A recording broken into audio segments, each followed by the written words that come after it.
Maria lives in a tiny hut made of trash she found in the dump near the place she calls home. Maria and the other children wear torn-up clothes and looks of hunger on their faces. They are malnourished. With expressions of distress, the children work extremely hard for the little food they hope to get that day. Maria gets a tear in her eye when asked about the death of her brother, but quickly wipes it away when she sees the other girls who look up to her. Listening to the story about Maria, did you feel bad for her, or did you understand how she must be feeling? If you simply felt bad for Maria, you felt sympathy for her. If you thought deeply about how she must be feeling and felt a little sad yourself, you experienced empathy for her. Empathy is the total experience of being shoulder to shoulder, eye to eye, heart to heart, and toe to toe with another human being. Empathy allows one to obtain a deep and pure knowledge of others. Simply, empathy is the ability to imagine oneself in somebody else's shoes, to see through their eyes and feel with their hearts. Empathy is not, however, just a feeling for someone. It is feeling with someone. Have you ever yawned at the sight of somebody else yawning? Contagious yawning is a great example of empathy. Studies have shown the more empathy one has, the more times they will yawn when around someone else who is yawning. Being attuned to another's feelings of tiredness causes one to mimic the yawn. Mimicry is a common element found in empathy. Another main component of empathy is the ability to read emotions, which is fostered in the right side of the brain. The majority of one's emotions are displayed on the face, which has 43 different muscles to move the mouth, eyes, cheeks, eyebrows, and forehead in 1,000 different ways. To feel empathy, one must be able to look into the face of another person and read the emotions coming from their heart. There are 7 basic human emotions that have distinct facial expressions: anger, sadness, fear, surprise, disgust, contempt, and happiness. These emotions can be very full and intense, but are oftentimes more discreet. The first microexpression flashes across the face in 1/5 of a second. This microexpression appears even when a person is trying to hide their feelings. Facial expressions are universal. In 1965, psychologist Paul Ekman showed people of all different cultures pictures of facial expressions.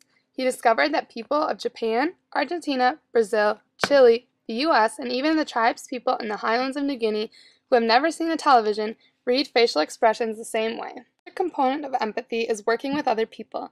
With technology and computers doing more and more of the work in America, empathy is even more important. One thing that humans will always have over computers is the ability to show empathy. Humans can have relationships with other humans that computers cannot. One industry that is seeing a growth in the amount of empathy is healthcare. Researchers at the University of Wisconsin reported that patients of doctors who expressed concern and care had the common cold for 1 day fewer than patients whose physicians focused on just the facts. A doctor's empathy has also been found to boost the patient's immune systems. There is a direct relationship between a physician's empathy level and the strength of a patient's immune system. Empathy being such an influential component to healthcare, empathy is being worked into medical school curriculums across the country. Communicating effectively and empathetically with the patients has been put into a student's overall evaluation by the board that accredits medical schools.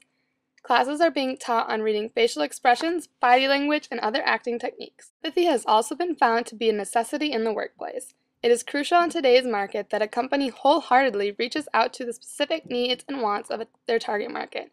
A target market is a group of people with certain geographic, demographic, and psychographic similarities whom businesses target their product or service towards. Empathy is a key component in reaching these people. Products and services must directly connect with the lives of the customer in order to succeed.